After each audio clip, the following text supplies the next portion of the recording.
Hello everyone, आज के इस सेशन में हम क्लास 8 साइंस के चैप्टर फोर्स एंड प्रेशर का एक और नया टॉपिक डिस्कस करने जा रहे हैं and that is pressure exerted by liquids. Previous session में हमने बात करी थी कुछ चीज़ों के ऊपर, कुछ ऐसी चीज़ें जो कि हम डेली बेसिस पे ऑब्जर्व करते हैं और वो चीज़ें क्यों होती हैं? So because of pressure. For example, मैंने आपको समझाया था कि हमारे स्कूल बैग्स की जो स्ट्रैप्स हैं वो बहुत ही मोटी होती हैं, पतली नहीं होती है। अगर हम बात करें एक नाइफ की, तो एक शार्प नाइफ बहुत ही इजीली कट कर सकता है वेजिटेबल्स को और फ्रूट्स को। किसके कंपैरिजन में? तो एक ब्लंट नाइफ के कंपैरिजन में। अगर हम बात करें एक सुई की यानी कि नीडल की, तो नीडल की जो टिप है वो बहुत ही पॉइंटेड और शार्प होती है।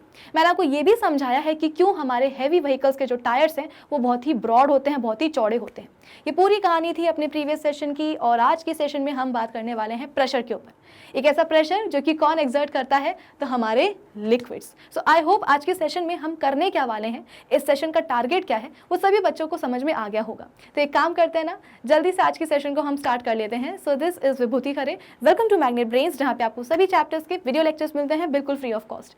यानी कि मैग्नेट ब्रेन्स में आपको 2 चैप्टर्स पढ़ने के बाद किसी भी तरह का पेमेंट करने की या पैकेज परचेज करने की रिक्वायरमेंट बिल्कुल भी नहीं है, क्योंकि मैग्नेट ब्रेन्स आप सब तक पहुंचा रहा है क्वालिटी एजुकेशन बिल्कुल फ्री ऑफ कॉस्ट। तो इसी अच्छी बात से हम स्टार्ट कर लेते हैं आज का हमारा ये सेशन, जहाँ पे हम बात करेंगे अपने topic pressure exerted by liquids के ऊपर।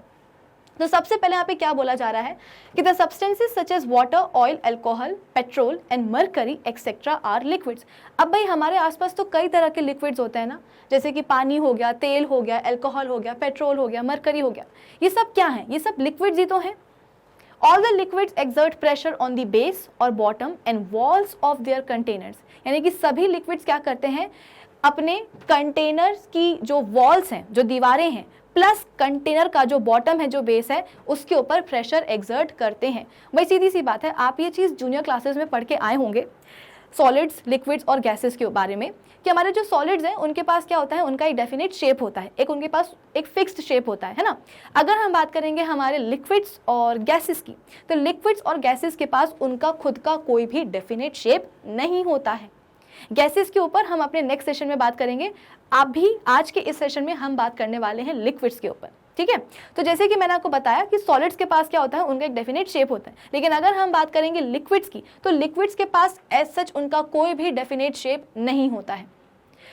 हम लिक्विड्स को जिस भी कंटेनर में डालते हैं ना, लिक्विड्स क्या करते हैं, उसी कंटेनर का जो शेप है वो अक्वायर कर लेते हैं। फॉर एग्जाम्पल, आपके पास 3-4 अलग अलग शेप की वाटर बॉटल्स हैं और आप सभी वाटर बॉटल्स में क्या करो, पानी भर दो। पानी भरने के बाद आपको ये रियलाइज होगा कि हर एक बॉटल में पानी का जो शेप है वो कैसा है, अलग अलग है। अलग अलग क्यों है? वो इसलिए है क्योंकि जिन कंटेनर्स में, जिन बॉटल्स में आपने पानी डाला है, उन बॉटल्स का शेप कैसा है, अलग अलग है। तो जब आप उन बॉटल्स में पानी भरोगे ना, तो पानी का शेप भी क्या होने वाला है, अलग अलग होने वाला है। तो सीधी सी बात है, सॉलिड्स के पास उनका एक डेफिनेट शेप होता है। अगर आपके पास सपोज क्या है, एक चॉकलेट है या आपके पास कुछ बिस्किट्स हैं, तो ज़रूरी नहीं है कि जब तक आप उन बिस्किट्स को या उन चॉकलेट्स को आप किसी कंटेनर में पैक करके नहीं रखोगे, तब तक आपको उनका एक डेफिनेट शेप दिखाई नहीं देगा। भाई अगर आपके पास एक चॉकलेट है, अगर आपके पास एक बिस्किट है ना, सपोज उस बिस्किट का जो शेप है वो कैसा है, रेक्टेंगल है, तो ये जो रेक्टेंगल शेप है ये बिस्किट के पास रहने वाला है।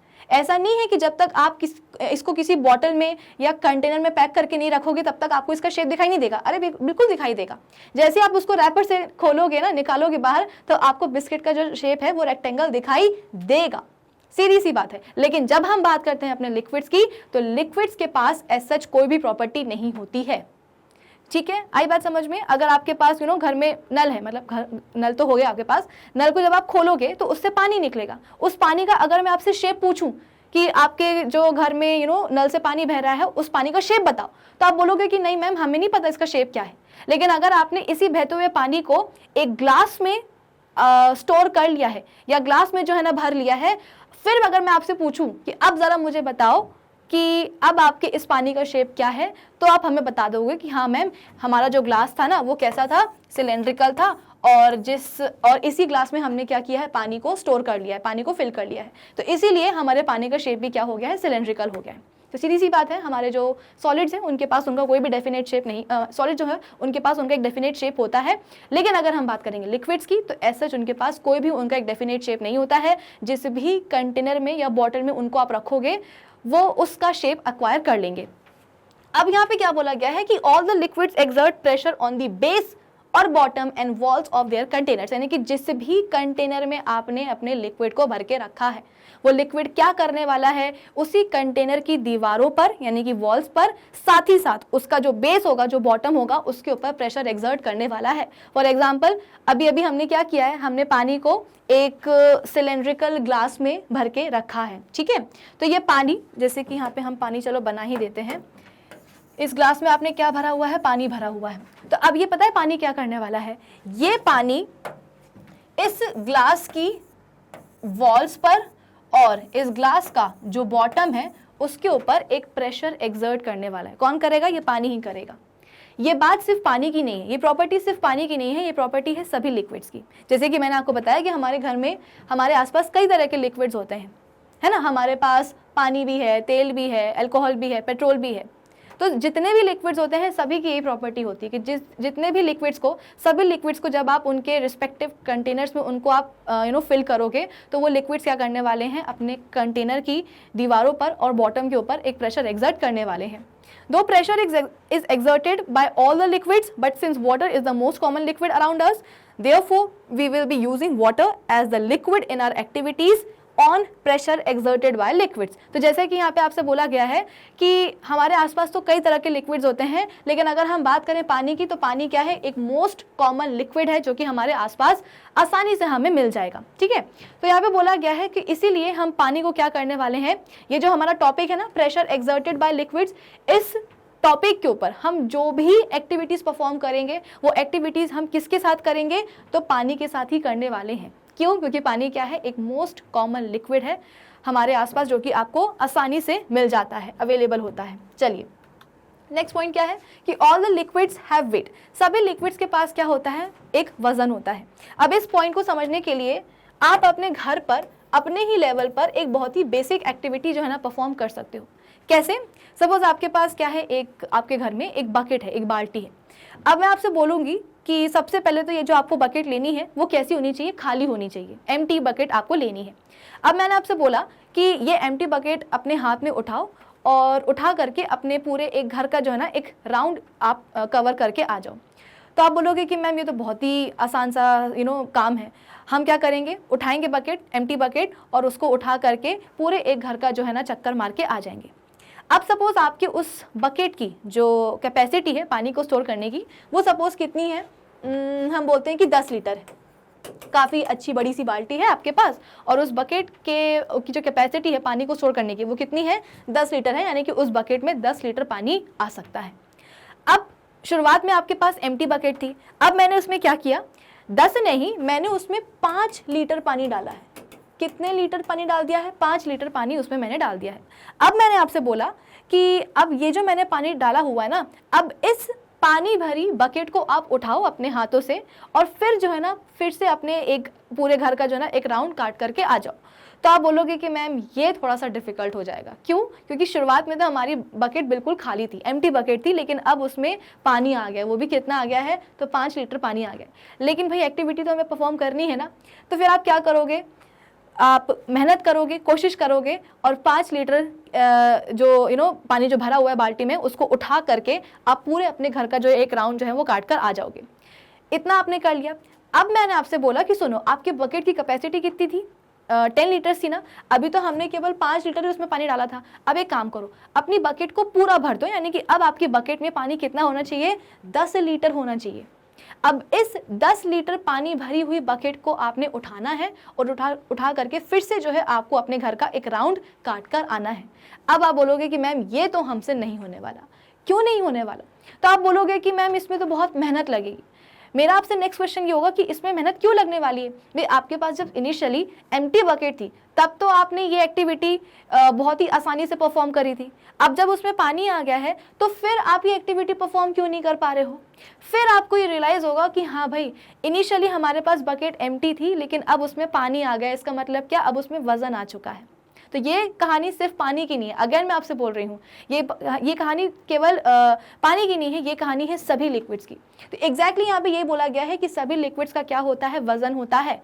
आपकी जो इनिशियली एम्प्टी बकेट थी ना, अब उसमें हमने क्या करा है, पानी डाल दिया है, और इस पानी के कारण उस बाल्टी में वजन आ गया है।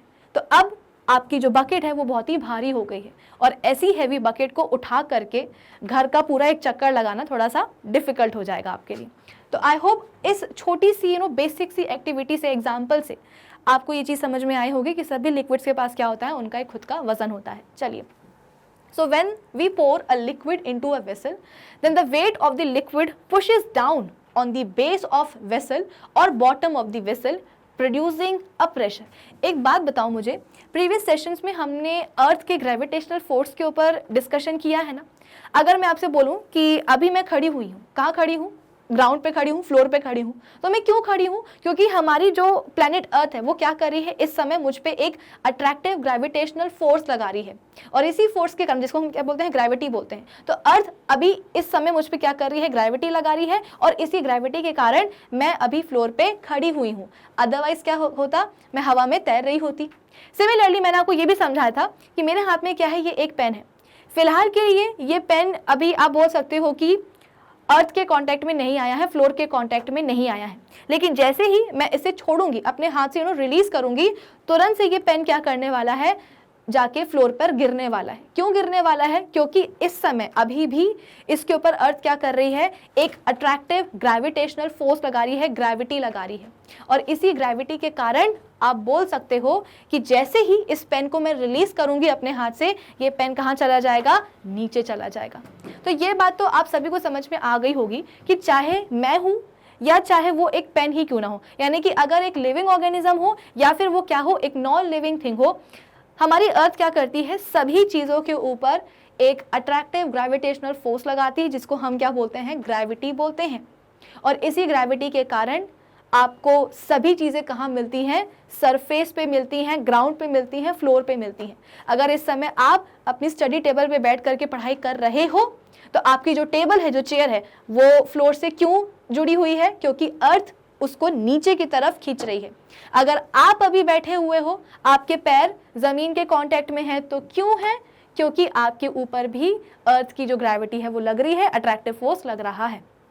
ये पूरी कहानी हमने पढ़ी है कहाँ, अपने प्रीवियस सेशन में, है ना। तो अर्थ का जो अट्रैक्टिव ग्रेविटेशनल फोर्स होता है, जो उसकी ग्रेविटी है, ये कंसेप्ट आपको अच्छी तरीके से समझ में आ गया होगा। तो मैंने आपको क्या समझाया, कंक्लूजन हम क्या निकाल सकते हैं कि चाहे वो लिविंग ऑर्गेनिज्म हो, फिर वो चाहे कोई भी एक नॉन लिविंग थिंग हो, सबके ऊपर अर्थ क्या करती है, अट्रैक्टिव ग्रेविटेशनल फोर्स लगाती है।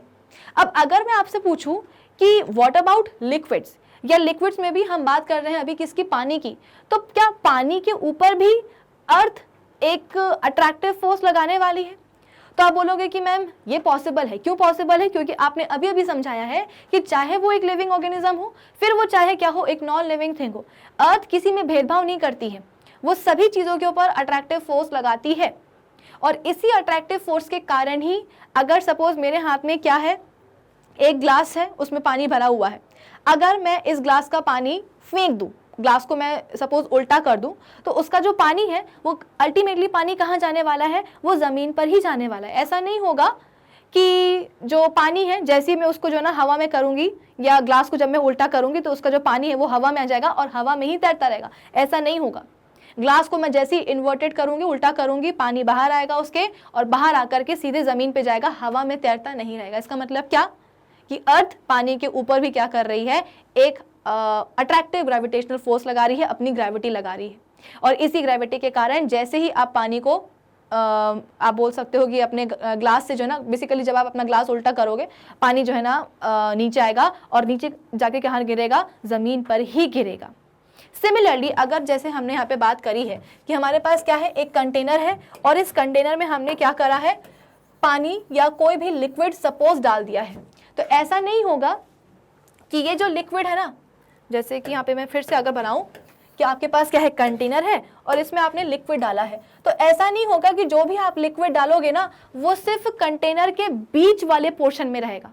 क्या ऐसा कभी होता है कि हमने अपने ग्लास में जो ना पानी डाला और वो जो पानी है ना वो ग्लास के बेस में या बॉटम में टच ही नहीं कर रहा है, वो बस ऊपर ही ऊपर या तो बीच वाले पोर्शन में या ऊपर वाले पोर्शन में जो है ना तैर रहा हो। ऐसा कभी पॉसिबल है क्या? नहीं पॉसिबल है। क्यों पॉसिबल नहीं है? क्योंकि जिस समय ये पानी ग्लास के अंदर है उस समय भी अर्थ क्या कर रही है, इसके ऊपर एक अट्रैक्टिव फोर्स लगा रही है, और इसी अट्रैक्टिव फोर्स के कारण जो पानी है वो बकायदा आपको कहाँ मिलेगा, वो बकायदा आपको इस कंटेनर के या ग्लास के बॉटम में आपको दिखाई देगा। ठीक है, तो अगर पानी ग्लास में हो तो भी ग्रेविटी लग रही है अर्थ की, या अगर पानी ग्लास के बाहर हो तो भी अर्थ की ग्रेविटी लग रही है ना। आपके दिमाग में ये चीज़ आ सकती है कि मैम पानी ऊपर से नीचे क्यों गिरा, ज़मीन पे क्यों आया? क्योंकि आपने पानी को ग्लास से बाहर निकाल दिया था। मैंने आपको बताया था ना कि मैं क्या कर रही हूँ, ग्लास को उल्टा कर रही हूँ, तो उसके अंदर जो भी पानी वो बाहर आ जाएगा। तो क्योंकि पानी बाहर आया इसीलिए उसके ऊपर अर्थ की ग्रेविटी लग गई और ये जो पानी है वो अल्टीमेटली ज़मीन पे जाकर के गिर गया। ऐसा नहीं होता है, चाहे पानी ग्लास के अंदर हो या ग्लास के बाहर हो, ग्रेविटी तो लगनी ही लगनी है। आई बात समझ में? आप ऐसा भी समझ सकते हो ना, जैसे कि हम कहाँ बैठे हो, कार में बैठे हो, ठीक है, तो कार में बैठ कर के भी, मतलब अगर आप कार के अंदर हो तो कार के अंदर भी तो आप अपनी सीट पर बैठे ही रहोगे ना।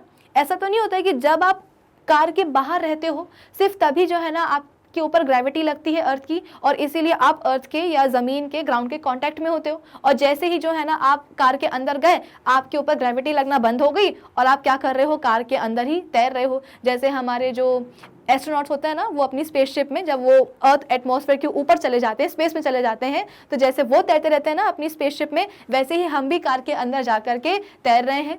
ऐसा नहीं होता है, तो हम चाहे कार के अंदर हो चाहे बाहर हो, ग्रेविटी तो हम पे लगनी है। एग्जैक्टली केस किसके साथ होता है? लिक्विड के साथ भी होता है, पानी के साथ भी होता है, सभी लिक्विड्स के साथ, कि जब वो कंटेनर के अंदर होते हैं तो भी उनके ऊपर अर्थ की ग्रेविटी लगती है।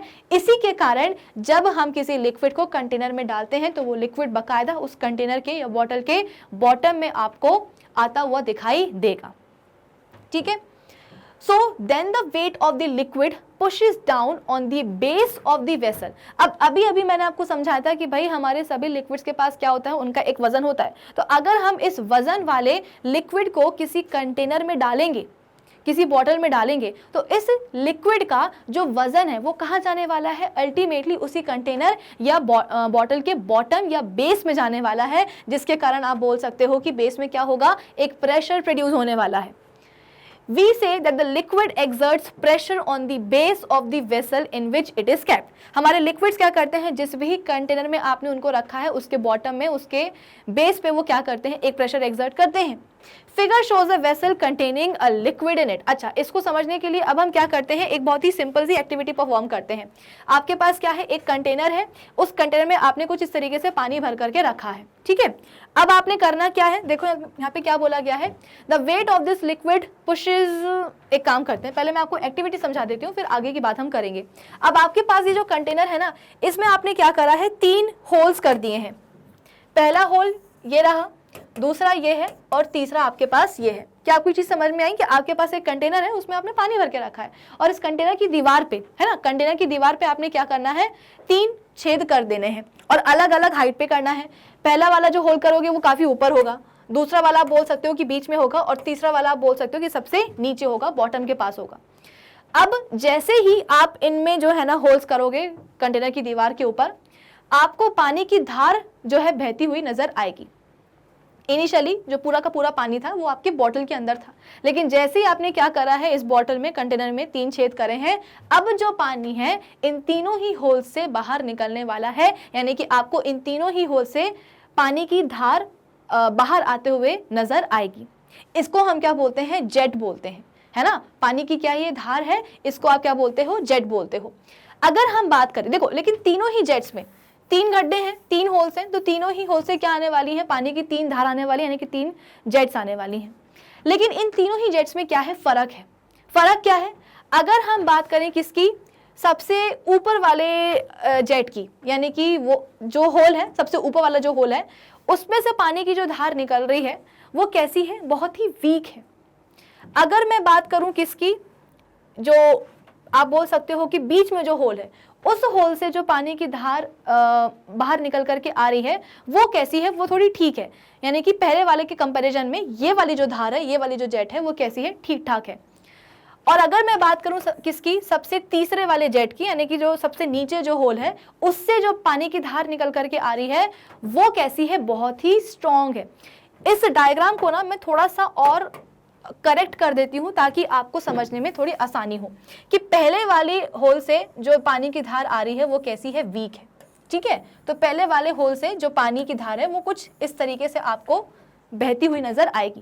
जो दूसरा वाला होल है उससे जो पानी की धार है ना वो आपको कुछ इस तरीके से बहती हुई नजर आएगी। तो ये क्या हो गई, ये हो गई आपकी फर्स्ट जेट, ये हो गई क्या, सेकेंड जेट। और अब हम बात करेंगे किसकी, सबसे नीचे जो होल है उससे जो निकल रही है पानी की धार उसकी हम बात करेंगे, और इसको हम बोल रहे हैं क्या, जेट नंबर 3। तो आपको इन तीनों ही जेट्स को अब आपको देख के समझ में आ रहा होगा कि हाँ यार, जो पहली वाली जेट है वो तो बहुत ही वीक है। बिल्कुल आप बोल सकते हो कि होल्ड किया और उससे जो है ना बहुत ही धीरे धीरे धीरे धीरे जो है ना पानी निकल रहा है। जो दूसरी वाली जेट है वो पहले वाले के कंपैरिजन में थोड़ी सी स्ट्रॉन्ग है, लेकिन ये जो आखिरी वाली जेट है ये तो स्ट्रॉन्गेस्ट है। देखो ना कितने तेजी के साथ निकल रही है और ज्यादा डिस्टेंस ट्रेवल करके यहां तक आ रही है। जो पहली वाली जेट है वो कहां तक आई, वो यहां तक आई। जो दूसरी वाली जेट है वो कहां तक आई, वो यहां तक आई। लेकिन जो तीसरी वाली जेट है वो देखो कहां तक आ रही है, वो आ रही है यहां तक। तो ज्यादा डिस्टेंस कौन सी वाली जेट ने जो है ना कवर किया है, या आप ये बोल सकते हो कि कौन सी वाली जेट दूर तक जा रही है, कौन सी वाली धार पानी की दूर तक जा रही है। तो आप बोलोगे कि मैम ये जो तीसरे नंबर की जो धार है, जो जेट है, ये ज्यादा दूर जा रही है। इसका मतलब क्या कि ये स्ट्रॉन्गेस्ट है। बाकी जो दोनों हैं वो कैसे हैं, कमजोर हैं। पहली वाली जो है वो तो बहुत ही कमजोर है कि बस यहाँ से हमने गड्ढा किया और पानी जो है ना सीधे के सीधे नीचे आ गया, बिल्कुल भी जो है ना आगे वो गया ही नहीं है। लेकिन जो तीसरी वाली है वो तो देखो कितने दूर जाकर के गिर रही। इसका मतलब क्या कि ये जो तीसरी जेट है वो स्ट्रॉन्गेस्ट है। किसके कंपैरिजन में, फर्स्ट और सेकंड जेट के कंपैरिजन में। आई होप ये वाली पॉइंट, ये वाला जो कंसेप्ट है ये सबको समझ में आया होगा। अब मेरा नेक्स्ट क्वेश्चन ये है कि आखिर ऐसा क्यों हुआ। हमारे पास जो कंटेनर था, ठीक है, उस कंटेनर में हमने क्या किया था, 3 अलग अलग हाइट पर 3 हमने होल्स किए थे और इनसे हमने 3 अलग अलग जेट्स निकलवाई। तो हमारे पास जो पानी है, जो हमारे पास लिक्विड है वो तो वही है, हमारे पास जो कंटेनर है वो भी सेम है, लेकिन इस कंटेनर से निकलने वाली जो 3 जेट्स हैं वो आपस में अलग अलग क्यों है। अलग अलग इसलिए हैं क्योंकि यहाँ पे भी खेल है किसका, प्रेशर का। कैसे प्रेशर का, तो चलो इसको मैं आपको समझाती हूँ कुछ ऐसे कि आपके पास ये जो एक काम करते हैं, इस बीकर में जो आपके पास पानी है ना, उस पानी को हम 3 सेक्शंस में डिवाइड करते हैं। ये रहा आपका पहला सेक्शन, ये रहा दूसरा सेक्शन और ये रहा तीसरा सेक्शन। समझ में आया, ये हुआ क्या, फर्स्ट सेक्शन हमारे पानी का, ये हुआ दूसरा सेक्शन हमारे पानी का और ये हुआ तीसरा सेक्शन हमारे पानी का। अभी हम बात करते हैं किसकी, सबसे ऊपर वाले सेक्शन की, यानी कि फर्स्ट सेक्शन की। इस फर्स्ट सेक्शन में आपने क्या किया है, ये जो पहली वाली धार है ना पानी की, ये आपने निकलवाई है। तो ये धार जो है ये पतली क्यों है, या आप ये भी बोल सकते हो कि ये जो जेट है ये वीक क्यों है। ये वीक इसलिए है क्योंकि ये कहाँ से निकल करके आ रही है, ये आप बोल सकते हो कि पानी के फर्स्ट सेक्शन से निकल करके आ रही है। तो ये जो, या सेक्शन छोड़ो, आप इसको लेयर बोलो। हमने क्या किया है, इस कंटेनर के अंदर जो भी पानी भरा है उसको हमने 3 लेयर्स में डिवाइड किया, पहली लेयर, दूसरी लेयर और तीसरी लेयर। पहली लेयर से आप बोल सकते हो कि पहले नंबर की जेट निकल करके आ रही है। तो ये जेट इतनी वीक क्यों है, वीकेस्ट इसलिए है क्योंकि कहाँ से आ रही है, पानी की फर्स्ट लेयर के अंदर से आ रही है। तो पानी की जो फर्स्ट लेयर है, जैसे कि हमने यहाँ पे पढ़ा कि सभी लिक्विड्स के पास क्या होता है, अपना एक वजन होता है। तो सिमिलरली फर्स्ट लेयर में जो पानी होगा उस पानी का भी क्या होगा, एक वजन होगा। ठीक है, और इस लेयर के ऊपर क्या आपको कोई दूसरा वजन दिखाई दे रहा है क्या। मैंने आपसे क्या समझाया कि इस पानी के पास क्या है, वजन है। तो अगर मैं इस पानी की फर्स्ट लेयर को कंसिडर करूं तो इस फर्स्ट लेयर के पास भी क्या होगा, पानी का उसका अपना एक वजन होगा। लेकिन अगर मैं आपसे पूछूं कि पानी की इस फर्स्ट लेयर के ऊपर क्या आपको कोई एडिशनल वजन दिखाई दे रहा है, तो आप बोलोगे नहीं मैम, हमें तो कोई वजन दिखाई नहीं दे रहा। चलो ठीक है, अब हम बात करते हैं किसकी, अपने सेकेंड लेयर की, पानी की जो सेकेंड लेयर है उसकी बात करते हैं। अब इस सेकेंड लेयर से कौन सी जेट निकल करके आ रही है, दूसरे नंबर की जेट निकल करके आ रही है, जो कि कैसी है, फर्स्ट जेट से थोड़ी सी स्ट्रॉन्ग है। सवाल यह है कि आखिर ये सेकेंड जेट फर्स्ट जेट से स्ट्रॉन्ग क्यों है। वो इसीलिए स्ट्रॉन्ग है क्योंकि वो कहां से निकल करके आ रही है, सेकेंड लेयर से निकल करके आ रही है। तो सेकेंड लेयर में ऐसी क्या खास बात है कि इससे निकलने वाली जो धार है, जो जेट है, वो स्ट्रॉन्ग हो गई है फर्स्ट के कंपेरिजन में। बात यह है कि इस सेकेंड लेयर के ऊपर जो है ना पानी की पहली लेयर है, तो दूसरी लेयर में जो पानी है, आप ये बोल सकते हो कि दूसरी लेयर के पास जो पानी है, उस पानी के कारण दूसरी लेयर के पास अपना एक वजन है, और इस दूसरी लेयर के ऊपर क्या है, पहली वाली लेयर है, तो इस दूसरी वाली लेयर के ऊपर तो डबल भार है ना। पहला भार कैसे आया है, जो सेकेंड लेयर में जो पानी है उसके कारण आया है। दूसरा डबल भार क्यों आया है, क्योंकि इस सेकेंड लेयर के ऊपर जो फर्स्ट लेयर है, उस फर्स्ट लेयर में क्या भरा हुआ है, पानी तो भरा हुआ है। यानी कि यहाँ पे आप बोल सकते हो कि वजन क्या हो गया, पानी का बढ़ गया है। सेकेंड लेयर में आप यही बोलोगे कि पानी का वजन बढ़ गया है। क्यों बढ़ गया है, क्योंकि सेकेंड के ऊपर फर्स्ट लेयर बैठी हुई है, फर्स्ट लेयर में क्या है, पानी है, तो उस पानी का क्या होगा, वजन होगा, और ये वजन क्या हो जाएगा, सेकेंड लेयर में जाकर के ऐड हो जाएगा। यानी कि सेकेंड लेयर में पानी क्या हो गया है, या आप ये बोल सकते हो कि सेकेंड लेयर में पानी का वजन ज्यादा हो गया है। तो इस ज्यादा वजन के कारण जो प्रेशर होगा ना जेट का, वो कैसा होगा, स्ट्रॉन्ग हो जाएगा। चलिए अब हम बात करते हैं किसकी, अपने तीसरी लेयर की। तीसरी लेयर में हम बोल रहे हैं कि जो जेट है, तीसरी लेयर से निकलने वाली जो जेट है वो कैसी है, स्ट्रॉन्गेस्ट है। स्ट्रॉन्गेस्ट क्यों हो रही है जेट, क्योंकि ये कहां से निकल करके आ रही है, तीसरी लेयर से निकल करके आ रही है। तीसरी लेयर के पास ऐसी क्या खास बात है कि उससे निकलने वाली जेट क्या हो रही है, स्ट्रॉन्गेस्ट हो रही है। खास बात ये है कि इस तीसरी लेयर के ऊपर क्या है, पहली दो लेयर है, और पहली दोनों लेयर्स में क्या है, पानी है, और उस पानी का क्या है, वजन है। तो आप बोल सकते हो कि तीसरी लेयर के पास सबसे ज्यादा वजन होने वाला है, और इस वेट के कारण क्या होगा, एक ज्यादा प्रेशर प्रोड्यूस होगा। भाई ऑब्वियस ही बात है, प्रीवियस सेशन में मैंने आपको समझाया है ना कि प्रेशर क्या होता है, pressure is equal to force upon area. मैंने आपको समझाया था कि अगर हम रेत में जाकर के खड़े हो जाते हैं तो रेत में गड्ढा पड़ जाता है। क्यों पड़ जाता है ये डिप्रेशन, क्योंकि हमारा जो वजन है वो एक फोर्स की तरह काम करता है। भाई ऐसा तो है नहीं कि अगर हमें रेत में गड्ढा बनाना है तो इसके लिए सबसे पहले हमको क्या चाहिए होगा, एक हैमर चाहिए होगा। उससे आगे हम क्या करेंगे, रेत को पहले मारेंगे, इसके बाद में, मतलब हैमर से मारने का मतलब क्या है कि हम रेत के ऊपर फोर्स अप्लाई कर रहे हैं, और इस फोर्स के कारण क्या होगा, रेत में गड्ढा हो जाएगा। ये चीज पॉसिबल है। लेकिन जब हम जाकर के रेत में खड़े हो रहे हैं, फिर क्यों रेत में गड्ढा पड़ रहा है, इसलिए पड़ रहा है क्योंकि हमारा जो वजन है, हमारा जो वेट है, वो भी क्या है, एक फोर्स की तरह ही काम कर रहा है। ये फोर्स कहां लग रहा है, नीचे की तरफ लग रहा है, रेत पे लग रहा है, और इसी फोर्स के कारण जो रेत है उसमें डिप्रेशन यानी कि गड्ढा बन गया है। तो यहाँ पे भी मैंने आपको क्या समझाया था कि प्रेशर क्या होता है। मैंने आपको जैसे कि पहले भी बताया है कि प्रेशर का ये बहुत ही इंपॉर्टेंट फॉर्मूला है, इसको आप कभी नहीं भूलोगे कि प्रेशर इज इक्वल टू क्या होता है, फोर्स अपॉन एरिया होता है। हमारा जो वजन है वो क्या है, एक फोर्स ही है, जो कि कहां लग रहा है, नीचे की तरफ लग रहा है। वजन मतलब कि मास नहीं होता, वजन मतलब कि होता है वेट, ठीक है। वजन मतलब फोर्स बराबर हो सकता है किसके, वेट के, जो कि कहां लग रहा है, डाउनवर्ड्स डायरेक्शन में लग रहा है। तो यहां पे भी तो पानी का क्या हो रहा है, वजन हो रहा है कि नहीं हो रहा है। जितना ज्यादा वजन होगा उतना ज्यादा आप बोल सकते हो कि प्रेशर लगने वाला है। अगर आप एक छोटे बच्चे को रेत में खड़े करोगे तो छोटे बच्चे के वजन से रेत में कम गहरा गड्ढा होगा, लेकिन अगर आप एक थोड़े मोटे से अंकल को खड़ा कर दोगे रेत में, तो उनके हेवी वेट के कारण रेत में ज्यादा गहरा गड्ढा होने वाला है। तो जितना ज्यादा वजन, प्रेशर भी उतना ही ज्यादा। जितना ज्यादा वजन उतना फोर्स ज्यादा, और अगर फोर्स ज्यादा लग रहा है इसका मतलब क्या, कि प्रेशर बढ़िया जो है ना बनने वाला है। यहां पे भी तो यही हो रहा है। तीसरी लेयर के ऊपर पानी का वजन सबसे ज्यादा है, तो तीसरी लेयर में आप बोल सकते हो कि प्रेशर क्या होगा, बहुत ज्यादा होगा। और इस तीसरी लेयर के ऊपर जाकर के आप क्या करोगे, अगर गड्ढा बना दोगे, होल बना दोगे, तो इस तीसरी लेयर से जो जेट निकल के आएगी, जो पानी की धार बह करके आएगी, वो कैसी होगी, स्ट्रॉन्गेस्ट होगी। क्यों, क्योंकि उसके ऊपर फर्स्ट टू लेयर्स में जो पानी भरा हुआ है उस पानी का वजन है। तो वजन हो गया ज्यादा, फोर्स लग गया ज्यादा, फोर्स के कारण प्रेशर हो गया ज्यादा, और इस प्रेशर के कारण ही जो जेट बाहर निकल करके आ रही है वो कैसी हो रही है, स्ट्रॉन्गेस्ट हो रही है। इस पहली वाली लेयर से निकलने वाली जो जेट है ना, वो कमजोर क्यों है, इसलिए कमजोर है क्योंकि पहली वाली लेयर के ऊपर तो कोई दूसरी लेयर है ही नहीं। उस लेयर के पास तो उसका जो पानी है ना, बस उतने ही पानी का वजन है।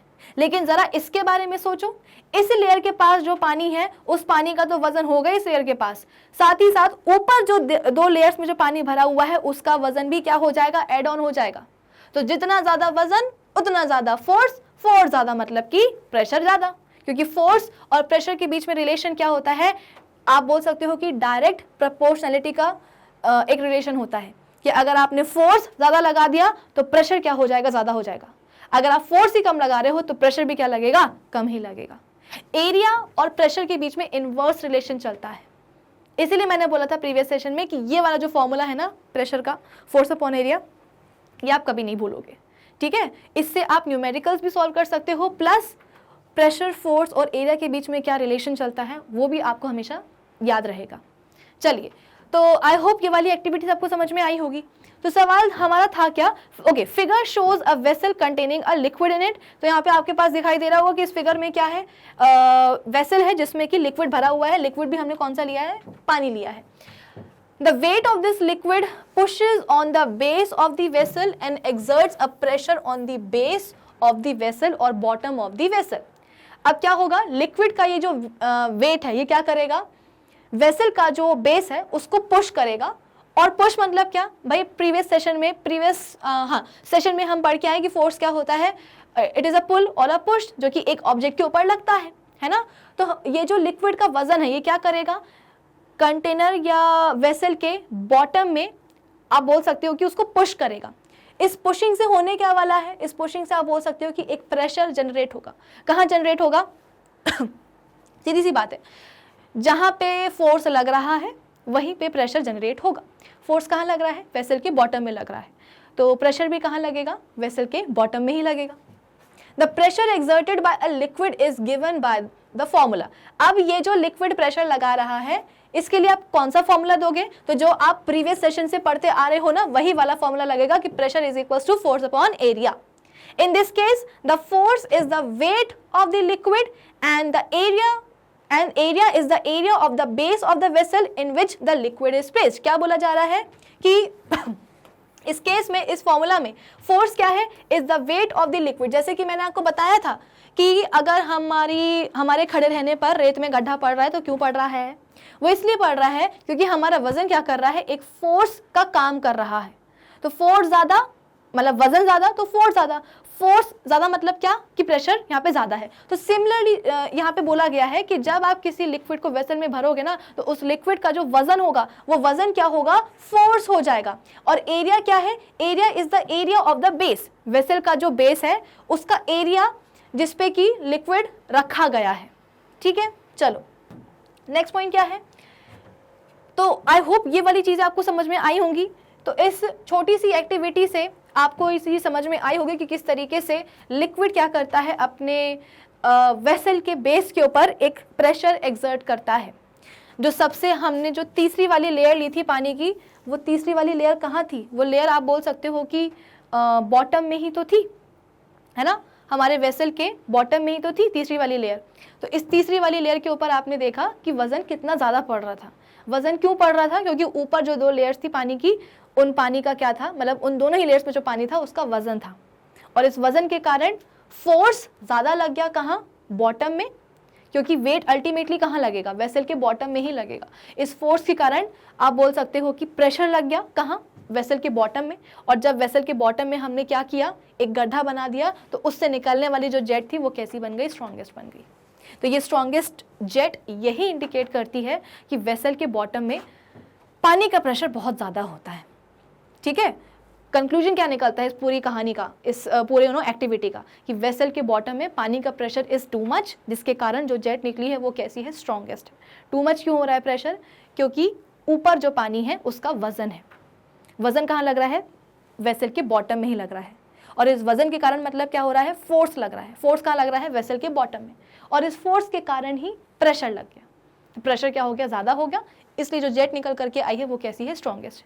चलिए नेक्स्ट हमारे पास क्या है, now dependence of pressure on depth in a liquid. अब हम प्रेशर की ना कुछ डिपेंडेंस देखते हैं। The pressure in a liquid is not the same at all the depths, यानी कि लिक्विड का जो प्रेशर है ना वो सभी डेप्थ्स में सेम नहीं होता है। The pressure exerted by a liquid changes with depth in the liquid.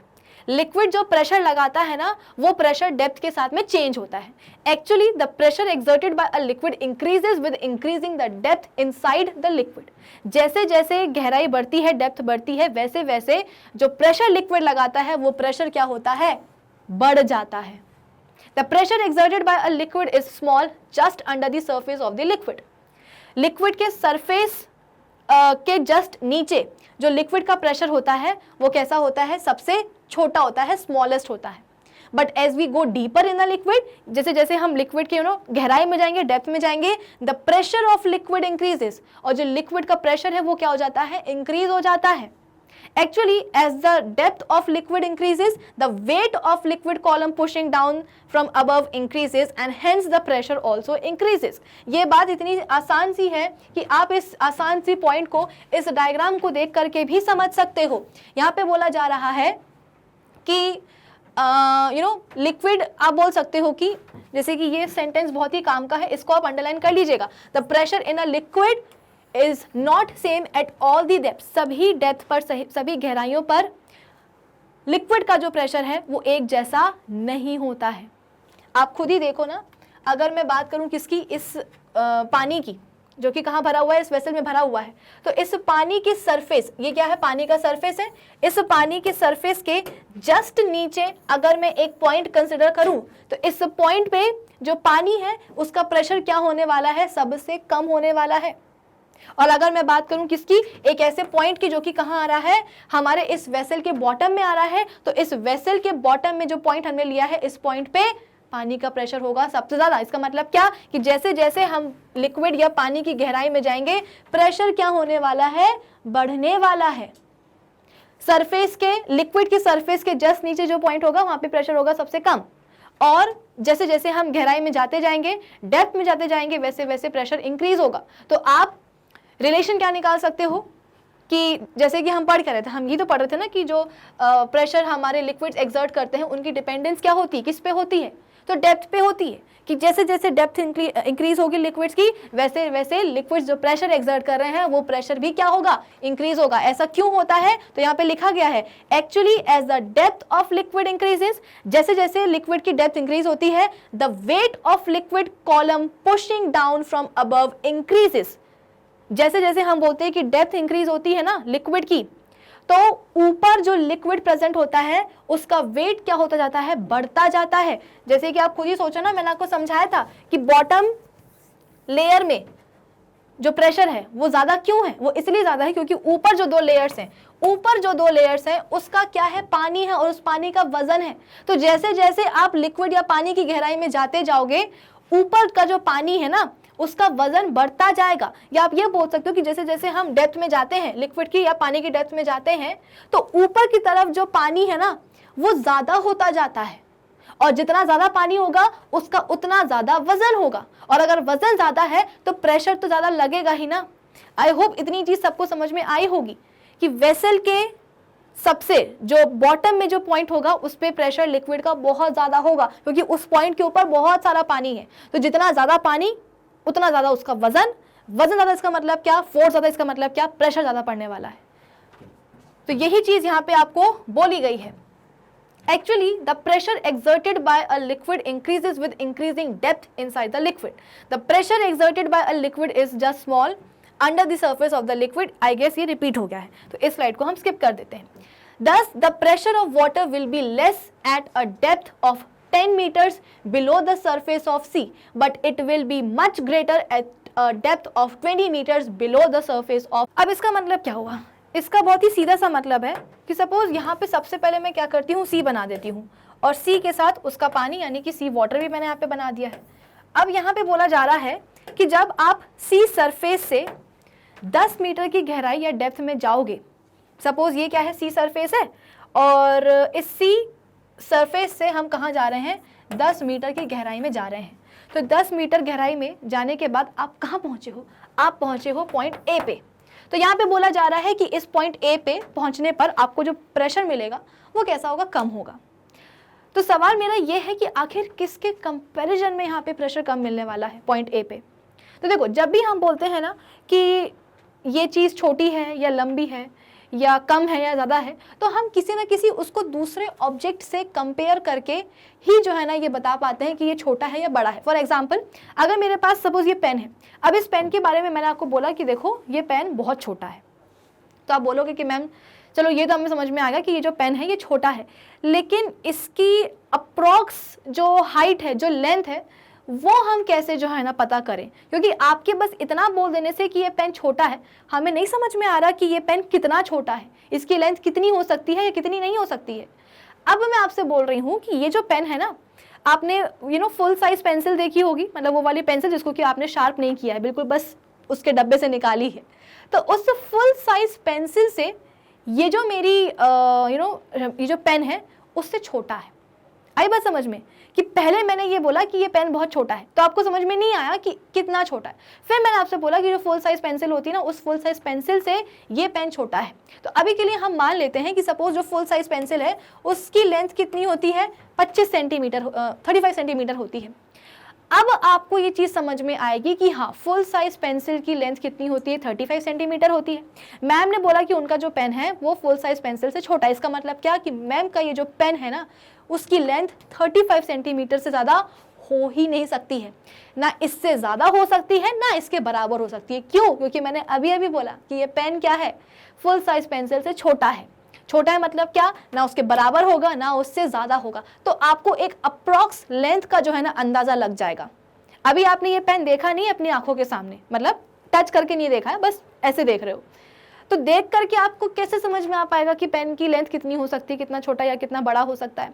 जब मैंने आपसे बोल दिया कि भाई फुल साइज पेंसिल से अब ये पेन कैसा है, छोटा है, तो आप समझ सकोगे कि हाँ, फुल साइज पेंसिल मतलब क्या, 35 सेंटीमीटर, और 35 सेंटीमीटर से कम क्या होने वाला है, मैम का ये पेन होने वाला है। तो आपको एक अप्रॉक्स या एक जनरल आइडिया लग जाएगा इस पेन की लेंथ का, है कि नहीं।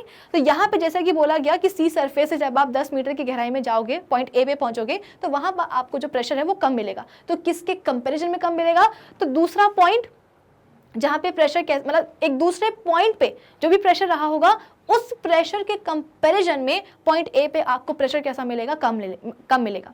अब सवाल ये है कि आखिर ये दूसरा पॉइंट है कौन सा। तो अब आपको जाना है कहाँ, अब आपको जाना है सी सरफेस से 20 मीटर की गहराई में। कहाँ जाना है, सी सरफेस से आप बोल सकते हो कि 20 मीटर की गहराई में आपको जाना है। तो 20 मीटर की गहराई में जाने के बाद आप पहुंचोगे कहाँ, पॉइंट बी पे पहुंचोगे। तो डेफिनेटली पॉइंट बी पे भी आपको कोई ना कोई प्रेशर जरूर मिलेगा। तो अब आप बोल सकते हो कि हाँ, पॉइंट बी पे जो प्रेशर होगा ना, उस प्रेशर से कम आपको प्रेशर कहाँ मिलेगा, पॉइंट ए पे मिलेगा। या आप ये भी बोल सकते हो कि पॉइंट बी पे जो प्रेशर है वो कैसा होगा, पॉइंट ए पे मिलने वाले प्रेशर से ज़्यादा होगा। ऐसा क्यों? क्योंकि जब आप पॉइंट बी पे पहुंचोगे ना, तो आप 20 मीटर की गहराई में जाओगे। ऑब्वियस ही बात है, पॉइंट बी तक आप कैसे पहुंचोगे, जब आप 20 मीटर की डेप्थ को कवर कर लोगे सी सरफेस से, तब आप पहुंचोगे पॉइंट बी पे। तो ये जो 20 मीटर की जो पूरी डेप्थ होगी ना, इस डेप्थ को कवर करने के लिए आपको ये रियलाइज होगा कि भाई कितना सारा पानी आ रहा है बीच में। जितना ज़्यादा पानी होगा उसका वजन उतना ही ज़्यादा होगा, और अगर वेट ज़्यादा, इसका मतलब क्या कि फोर्स ज़्यादा है, और अगर फोर्स ज़्यादा होगा इसका मतलब क्या कि प्रेशर यहाँ पे ज़्यादा लगने वाला है। इस बी पॉइंट के ऊपर इतना सारा पानी है, तो इतने सारे पानी का प्रेशर भी तो इतना सारा होगा ना। अगर हम बात करेंगे पॉइंट ए की, तो पॉइंट ए के ऊपर बस इतना सा पानी है, तो इतने से पानी का इतना सा वजन, इतने से वजन का इतना फोर्स, और इतने से फोर्स से इतना सा प्रेशर। तो प्रेशर यहाँ पे आपको कम मिलेगा। बस इतनी सी चीज़ थी। आई होप इतना सबको समझ में आ गया होगा। तो कुल मिलाकर के अभी तक हमने ये पढ़ लिया है, ये समझ लिया है कि जैसे जैसे हम लिक्विड की डेप्थ में जाएंगे, वैसे वैसे लिक्विड जो प्रेशर एक्सर्ट करता है अपने कंटेनर के बॉटम में या बेस में, वो प्रेशर हम बोलते हैं कि बढ़ता ही जाएगा, है ना। मतलब अगर हम डेप्थ के टर्म्स में बात करें, तो जैसे जैसे हम लिक्विड की डेप्थ में जाएंगे, प्रेशर आपको कैसा मिलेगा, ज़्यादा ही मिलने वाला है। क्यों मिलने वाला है? क्योंकि जितना डेप्थ में जाओगे, लिक्विड की जो क्वांटिटी है वो उतनी ही आप बोल सकते हो कि बढ़ती जाएगी। भाई अगर डेप्थ में जा रहे हो, इसका मतलब क्या कि आपके ऊपर जितनी डेप्थ आप कवर करके आ चुके हो, उस उतनी डेप्थ में पानी उतना सारा है। तो ज़्यादा पानी का ज़्यादा फोर्स, ज़्यादा फोर्स का ज़्यादा प्रेशर, सीधी सी बात है। तो जितना आप डेप्थ में जाओगे, उतना आप बोल सकते हो कि लिक्विड का जो प्रेशर है वो आपको बढ़ा मिलेगा। तो आप ये भी बोल सकते हो कि जिस वेसल में लिक्विड को रखा हुआ है, उस वेसल के बॉटम में प्रेशर सबसे ज़्यादा होगा। ठीक है, चलो अब क्या बोला गया है, if we look carefully at figure we will find that the tubes A B and C are fitted in the walls of the vessel and water comes out of this tube under pressure. अब देखो यहाँ पे आपके पास एक और activity आ गई है। इस एक्टिविटी में करना क्या है हमको कि आपको सपोज 3 वेसल्स लेने हैं, ठीक है, और तीनों ही वेसल्स में आपने बॉटम के पास, बहुत पास तो नहीं लेकिन हाँ बॉटम के पास ही आपने जो है ना क्या करा हुआ है, 3 उसके अंदर ट्यूब्स फिट करके रखी हुई हैं। जैसे कि आपके पास ये एक वेसल है, तो इस वेसल के बॉटम के पास आपने क्या किया, सबसे पहले तो गड्ढा बनाया और गड्ढा बना करके उसमें आपने एक ट्यूब फिट कर दी, और इस ट्यूब के दूसरे एंड में आपने क्या करा है, एक थिन रबर शीट लगा दी है। या आप ये भी कर सकते हो ना कि इस ट्यूब के ये वाले एंड में आप एक जो बलून है, रबर बलून, गुब्बारा, वो आप लगा दो, ठीक है। सिमिलरली हम क्या करेंगे, दूसरा कंटेनर भी लेंगे और इस वेसल के भी बेस के बहुत पास तो नहीं लेकिन हाँ नीचे की तरफ ही एक ट्यूब लगाएंगे, और ट्यूब लगा करके यहाँ पे दोबारा से आप बोल सकते हो कि यहाँ पे हम क्या करने वाले हैं, एक रबर की शीट या एक गुब्बारा लगा सकते हैं। तीसरा कंटेनर भी आपको कुछ ऐसे ही लेना है, नीचे आपको ट्यूब फिट करनी है, ट्यूब के दूसरे एंड पे आपको क्या करना है, रबर शीट, यानी कि या आप ये भी बोल सकते हो कि यहाँ पे आप एक बलून फिक्स कर सकते हो। अब हुआ क्या, इस पहले वाले कंटेनर में हमने पानी नहीं भरा है ना, आपके पास 3 वेसल्स हैं, तो पहले वाले वेसल में हमने पानी नहीं भरा।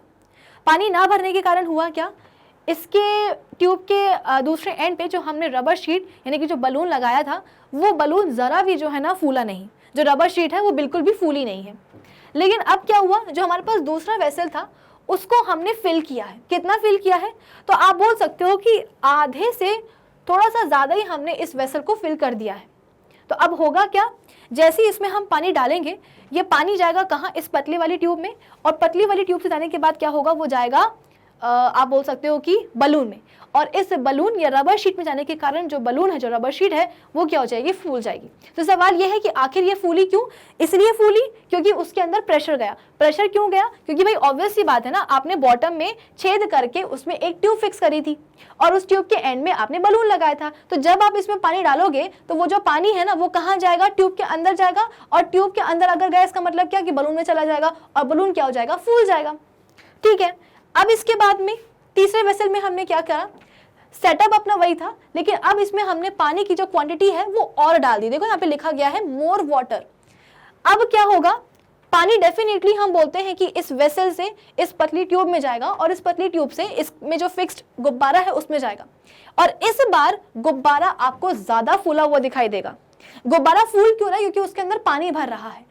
इसमें भी पानी भरा था, इसमें भी पानी भरा था। इसमें तो हमने वेसल के अंदर ही पानी नहीं डाला था, जिसकी वजह से जो गुब्बारा है, जो रबर शीट है, उसके अंदर भी पानी नहीं गया। लेकिन इन दोनों ही वेसल्स में हमने दोनों में ही पानी डाला है, इसमें कम और इसमें ज़्यादा। तो जिसमें कम पानी डाला है उसका जो बलून है वो कम फूला है, फूला तो है लेकिन कम फूला है। लेकिन जिसमें हमने पानी ज़्यादा डाला है उस वेसल के का जो बलून है वो ज़्यादा फूल गया। क्यों फूला है, क्योंकि उसमें पानी ज़्यादा चला गया है। अब सवाल यह है कि आखिर पानी ज्यादा क्यों गया बलून के अंदर, वो इसलिए गया क्योंकि ये जो आपका देखो बलून के अंदर जो भी पानी जा रहा है वो क्यों जा रहा है, क्योंकि आपने एक ट्यूब फिक्स करके रखी हुई है। ये ट्यूब कहाँ है, ये ट्यूब आप बोल सकते हो कि वेसल के बॉटम में ही है, या बॉटम के ऑलमोस्ट आप बोल सकते हो कि पास ही है। एकदम बॉटम में तो नहीं, लेकिन हाँ बॉटम के पास ही में। तो जब आप पानी ज्यादा डालोगे ना, तो उस ज्यादा पानी का ज्यादा वजन होगा, और इस ज्यादा वेट के कारण लगने वाला जो फोर्स है वो ज्यादा होगा। और अगर फोर्स ज्यादा है इसका मतलब क्या कि प्रेशर ज्यादा लगने वाला है।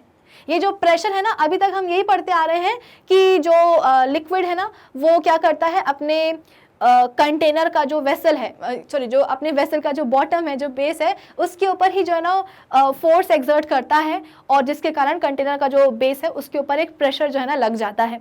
जबकि शुरुआत में हमने क्या पढ़ा था कि जो लिक्विड है, सभी के सभी जो लिक्विड्स होते हैं वो अपने वेसल की दीवारों पर और उसके बेस दोनों पर ही क्या करते हैं, प्रेशर एक्सर्ट करते हैं। तो ऐसा नहीं है कि पानी क्या करते हैं, या जो हमारे लिक्विड्स हैं वो क्या करते हैं, सिर्फ और सिर्फ वेसल के बॉटम में ही प्रेशर एक्सर्ट करते हैं। यहाँ पे देखो ना, यहाँ पे जो हमने छेद बनाए हैं वो कहाँ बनाए हैं, हमारे वेसल की वॉल में बनाए हैं। ये जो वेसल है आपके पास, इसकी दीवार में हमने छेद बना करके उसमें ट्यूब फिक्स करी है।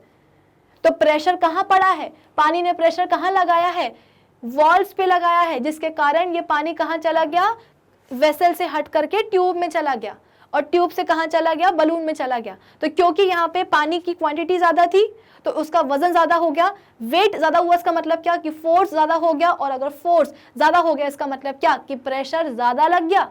ज़्यादा प्रेशर के कारण ज़्यादा पानी कहाँ चला गया, ट्यूब के अंदर चला गया कंटेनर से निकल करके, और ट्यूब से कहाँ चला गया, बलून में चला गया, जिसके कारण जो रबर शीट है, जो बलून है, वो ज़्यादा फूल गया। यहाँ पे भी पानी जा रहा था, ऐसा नहीं कि यहाँ पे पानी जा नहीं रहा था, लेकिन हुआ क्या, यहाँ पे पानी कम था, वजन कम है। अगर पानी की क्वांटिटी कम है इसका मतलब क्या कि उसका वजन कम है, वेट कम है इसका मतलब क्या, फोर्स कम होगा, और अगर फोर्स कम हो गया इसका मतलब क्या कि प्रेशर क्या लगेगा, आप बोल सकते हो कि कम लगेगा। तो इस कम प्रेशर के कारण पानी गया तो था ट्यूब के अंदर, और ट्यूब से रबर शीट के अंदर यानी कि बलून के अंदर भी गया, लेकिन बहुत ज़्यादा नहीं गया, जिसके कारण जो रबर शीट है वो थोड़ी ही फूलेगी, ज़्यादा नहीं फूलेगी। तो कंक्लूजन क्या निकल कर आया, ये निकल करके आया कि लिक्विड्स हमारे ना सिर्फ वेसल के कंटेनर में उसके बॉटम में जो है ना, उसके बेस में प्रेशर एक्सर्ट करते हैं, बल्कि कंटेनर के या वेसल्स के जो दीवारें होती हैं, जो वॉल्स होती हैं, उसके ऊपर भी वो प्रेशर एक्सर्ट करते हैं। ठीक है, इसके पहले जो हमने एक्टिविटी देखी थी, देखो ये वाली एक्टिविटी, इसमें हमने क्या सीखा था कि जो सबसे नीचे वाली जेट होगी वो स्ट्रॉन्गेस्ट हो रही है। क्यों? क्योंकि इस नीचे वाली जेट को हम निकाल कहाँ से रहे हैं, सबसे नीची वाली लेयर यानी कि थर्ड लेयर से निकाल रहे हैं। इस थर्ड लेयर में प्रेशर ज़्यादा है। भाई ये जो तीसरी लेयर है पानी की, ये है कहाँ, ये हमारे वेसल के बॉटम में ही तो है। मैंने आपको क्या समझाया था कि जो पानी की तीसरी लेयर है यहाँ है, वेसल के बॉटम में ही तो है। तो वेसल के बॉटम में जो पानी की लेयर होगी उसके ऊपर प्रेशर ज़्यादा बनेगा। क्यों बनेगा? क्योंकि बॉटम में जो लेयर आ रही है, इस बॉटम वाली लेयर के ऊपर दो और लेयर है पानी की, और उन दोनों ही लेयर्स में क्या भरा हुआ है, पानी भरा हुआ है।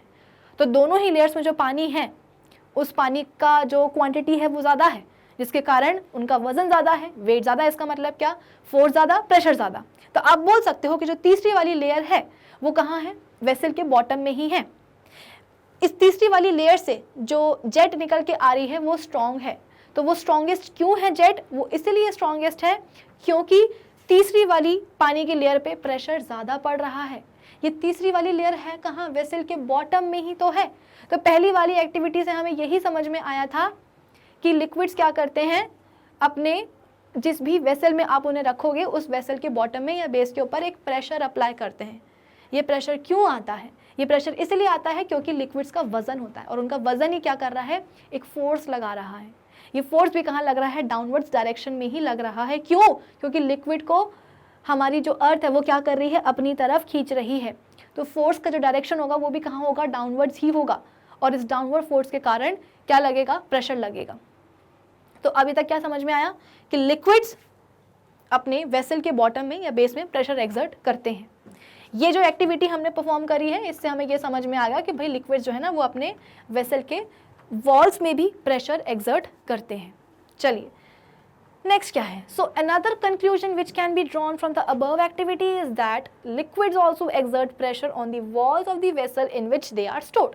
जिस वेसल में आपने लिक्विड्स को रखा है उसकी दीवारों पर भी लिक्विड्स क्या करते हैं, प्रेशर एक्सर्ट करते हैं। The sideways pressure exerted by liquids also increases with the depth of the liquid. और जो साइडवेज प्रेशर होता है यानी कि वो वाला प्रेशर जो कि लिक्विड्स अपने वेसल की दीवारों के ऊपर लगा रहे हैं, ये जो साइडवेज प्रेशर है ये भी हम बोलते हैं कि डेप्थ के साथ, लिक्विड की डेप्थ के साथ इंक्रीज होता जाता है। इसीलिए वो जो तीसरे नंबर की जो जेट थी ना वो कैसी थी, स्ट्रॉन्गेस्ट थी। चलिए, the sideways pressure of a liquid on the walls of a vessel is almost zero at its surface. अगर हम बात करें किसकी, एक वेसल की, जिसमें कि आपने, ये वेसल भी टेढ़ा बना है, फिर से बना लेते हैं इसको। आपके पास क्या है, एक वेसल है, और वेसल में आपने क्या भरा हुआ है, सपोज पानी भरा हुआ है, ये रहा क्या, पानी। तो पानी के सरफेस पे जो प्रेशर लगने वाला है, कौन सा वाला, साइडवेज प्रेशर। भाई सीधी सी बात है, यहाँ पे क्या है, पॉइंट ए है। पॉइंट ए कहाँ है, सपोज पॉइंट ए आया है पानी के सरफेस पे। तो पॉइंट ए पे क्या है, पानी है, और ये पानी क्या कर रहा है, आप बोल सकते हो कि जो वेसल है उसकी वॉल के ऊपर फोर्स लगा रहा है। तो ये जो साइडवेज फोर्स होगा ना पानी का, ये आप बोल सकते हो कि पॉइंट ए पे सबसे कम होगा। क्यों? क्योंकि पॉइंट ए कहाँ है, सरफेस पे, पानी के सरफेस पे। तो यहाँ पे यही बोला जा रहा है कि सरफेस पे लिक्विड्स का जो साइडवेज प्रेशर होता है, यानी कि वो वाला प्रेशर जो कि लिक्विड कहाँ लगाते हैं, अपने कंटेनर की दीवारों पे लगाते हैं, वो वाला साइडवेज प्रेशर कैसा होता है, सरफेस पे सबसे कम होता है। या आप बोल सकते हो कि ऑलमोस्ट कैसा होता है, अंडा, यानी कि जीरो हो जाता है। चलिए नेक्स्ट क्या है, as the depth of liquid increases, the sideways pressure on the walls of the vessel gradually increases and it becomes maximum near the bottom of the vessel। और जैसे जैसे हम लिक्विड की डेप्थ में जाएंगे, वैसे वैसे हम बोलते हैं कि वो वाला प्रेशर जो कि लिक्विड कहाँ लगा रहा है, वेसल की दीवारों पे लगा रहा है, ये साइडवेज प्रेशर क्या होने वाला है, इंक्रीज होने वाला है, यहाँ तक कि वेसल के बॉटम में जाकर के प्रेशर क्या हो जाता है, मैक्सिमम हो जाता है। The walls of a dam is made thicker at the bottom than at the top so as to tolerate very high sideways pressure exerted by deep water stored in the reservoir of dam। सीधी सी बात है भाई, जो हमारा dams होते हैं, जो हमारे बांध होते हैं, उनका काम क्या होता है, जैसा नाम वैसा ही काम। बांध का मतलब क्या, कि वो क्या करने वाला है, पानी को बांधने वाला है। तो अगर कभी आपने किसी डैम वगैरह आप गए हो, अगर आपने डैम के स्ट्रक्चर को आपने थोड़ा सा ऑब्जर्व किया हो, तो आपको समझ में आएगा कि नीचे की जो दीवार होती है ना डैम की, सपोज ये क्या है, ये आपका डैम है, और ये कर क्या रहा है, ये लेफ्ट साइड में जो पानी है उसको रोक रहा है, ठीक है। तो ये रहा आपका डैम, और ये रहा क्या, वो वाला पानी जो कि हमारा बांध क्या कर रहा है, बांध के रख रहा है, उसको रोक रहा है। तो इस डैम का देखो शेप, देखो कैसा है, ऊपर की जो दीवार है डैम की वो थिन है, पतली है, और नीचे जैसे जैसे हम आते जाएंगे वैसे वैसे जो डैम की दीवार है वो थिक होती जाएगी। तो ऐसा क्यों, क्योंकि यहाँ पे बोला गया है ना कि जैसे जैसे हम पानी के डेप्थ में जाते हैं, पानी का जो साइडवेज प्रेशर होता है, यानी कि वो वाला प्रेशर जो कि पानी लगाता है अपने वेसल के दीवारों के ऊपर, ये साइडवेज प्रेशर हम बोलते हैं कि बढ़ जाता है। लिक्विड्स के सरफेस पे साइड वेज जो प्रेशर है वो ऑलमोस्ट जीरो होता है, इसीलिए ये बांध की जो ऊपर वाली जो वॉल है ना, वो वॉल जो कि पानी के सरफेस के कांटेक्ट में है, वो वाली वॉल थिन होती है। लेकिन जैसे जैसे हम पानी की डेप्थ में जाते जाएंगे वैसे वैसे उसका साइडवेज प्रेशर बढ़ता जाएगा। तो इस साइडवेज प्रेशर को बर्दाश्त करने के लिए, बेयर करने के लिए, जो डैम की जो नीचे वाली जो वॉल्स होती हैं वो क्या हो जाती हैं, थिक हो जाती हैं। तो ऊपर वाली पतली, नीचे वाली थिक, यानी कि मोटी। तो आई होप डैम के स्ट्रक्चर से अब आपको ये चीज़ समझ में आ गई होगी कि पानी के सरफेस पे साइडवेज प्रेशर ऑलमोस्ट जीरो होता है, और जैसे जैसे हम डेप्थ में जाएंगे पानी का जो साइडवेज प्रेशर है वो बढ़ता जाएगा, जिसके कारण जो डैम की जो नीचे वाली दीवार होती है वो थिक होती है। एनीवे, फिर क्या यहाँ पे हमसे बोला गया है कि many times we see a fountain of water rushing out of leak joints और holes in the pipes of a main water supply line in our city. कई बार आपने देखा होगा कि आज जो है ना इस एरिया में पानी की सप्लाई नहीं आएगी, इस एरिया में नहीं आएगी। क्यों नहीं आती है, क्योंकि उस एरिया में कुछ टाइम के लिए वहाँ पे मेंटेनेंस चलता है। मेंटेनेंस क्या चलता है, तो बेसिकली आप बोल सकते हो कि जो मेन पाइपलाइन होती है ना, उस मेन पाइपलाइन से हम बोलते हैं कि कई सारी छोटी छोटी पाइपलाइन जो है जुड़ी होती हैं, जो कि आपके घरों तक क्या करती हैं, पानी सप्लाई करती हैं, कुछ इस तरीके से, ठीक है। तो ये जो मेन सप्लाई होती है ना, कभी कभी आपने देखा होगा कि ये फूट जाती है, या अगर आपने मेन सप्लाई पानी की ना देखी हो तो आपके घर में जो नॉर्मल जो वाटर पाइप्स होते हैं वो तो आपने ज़रूर देखे होंगे, वो रबर वाले, प्लास्टिक वाले। तो कई बार उसमें ऐसा होता है कि उसमें छेद हो जाते हैं, तो छेद के कारण हम बोलते हैं कि वहाँ से पानी निकलने लगता है। अब एक छेद के कारण हम पूरा का पूरा पाइप फेंक तो नहीं देंगे, तो हम क्या करते हैं, उस छेद को हम बांध देते हैं, है ना। जब तक हम छेद को बांधते नहीं, तब तक आपने देखा होगा कि उस छोटे से छेद से ना पानी का जो फव्वारा है, जो फाउंटेन है, वो निकलने लगता है।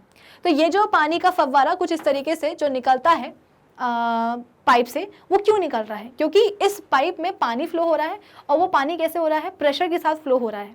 ये जो पानी है वो ये प्रेशर कहाँ लगा रहा है, ये लगा रहा है वो पाइप के वॉल्स में।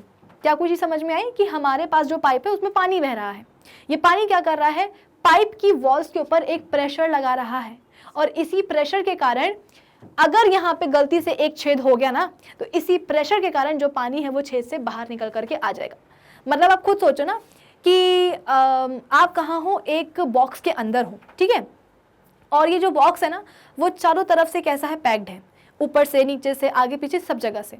अब आप क्या करना चाहते हो, इस बॉक्स से बाहर निकलना चाहते हो, तो होगा क्या कि आप इस बॉक्स की दीवारों के ऊपर बहुत ज़्यादा जोर से प्रेशर लगाओगे, फोर्स लगाओगे।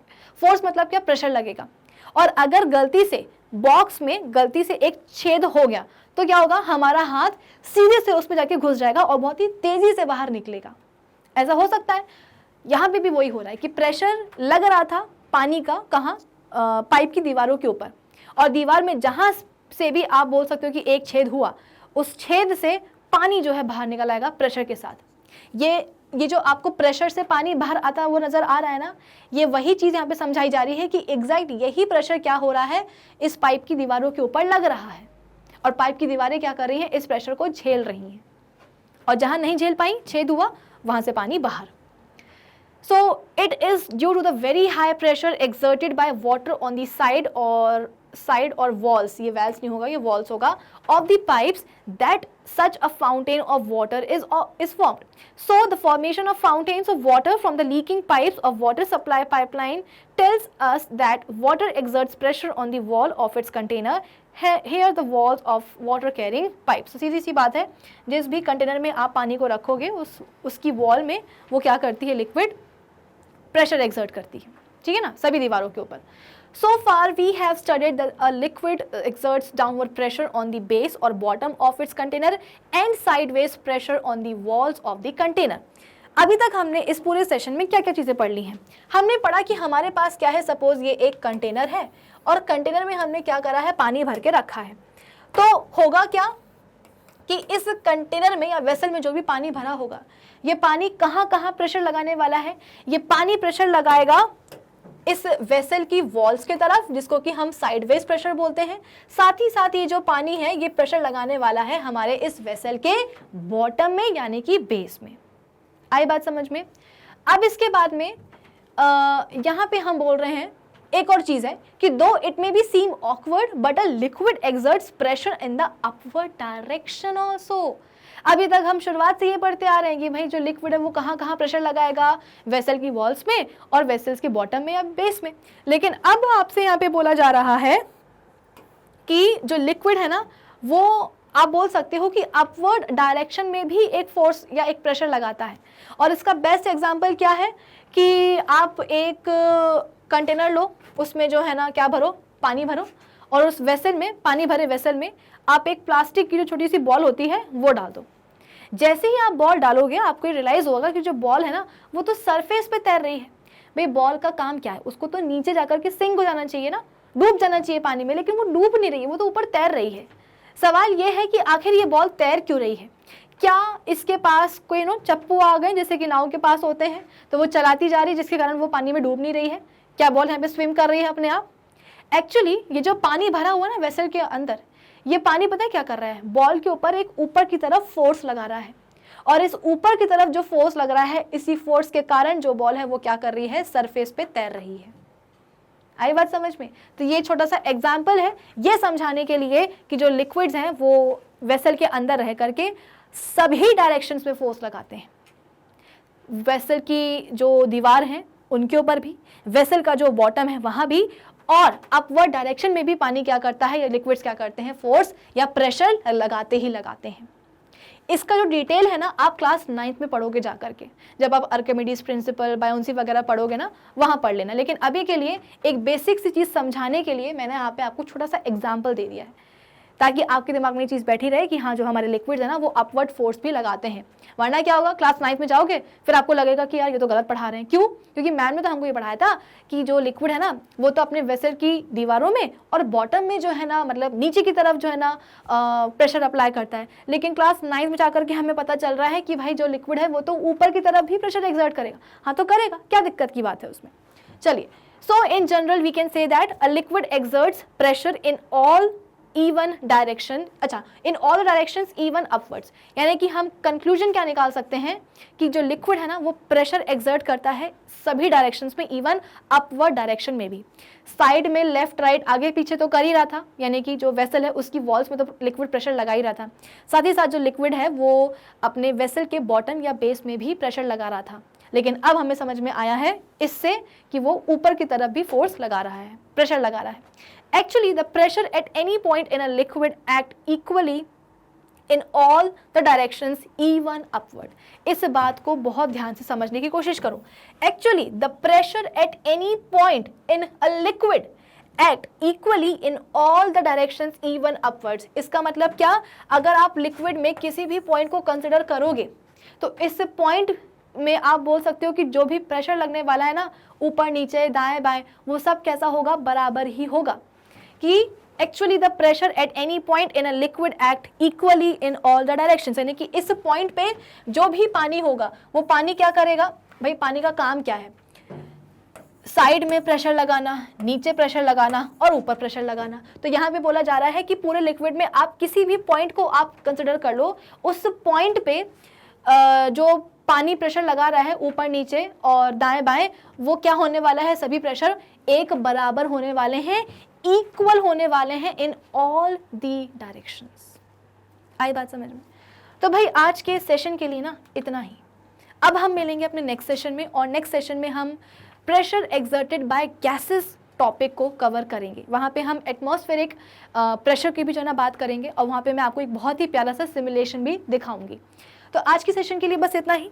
कंक्लूजन क्या निकलता है आज के सेशन का, कि हमारे जो लिक्विड्स होते हैं वो वेसल की वॉल्स में फोर्स या प्रेशर एक्सर्ट करते हैं, और वेसल के बॉटम में भी प्रेशर एक्सर्ट करते हैं, और जैसे जैसे हम लिक्विड की डेप्थ में जाएंगे प्रेशर क्या होने वाला है, इंक्रीज होने ही वाला है। वो वाला प्रेशर जो कि वेसल के बॉटम में लगेगा, साथ ही साथ वो वाला प्रेशर जो कि वेसल के साइड में लगेगा, यानी कि उनकी वॉल्स में लगेगा, जिसको कि हम साइडवेज प्रेशर बोलते हैं।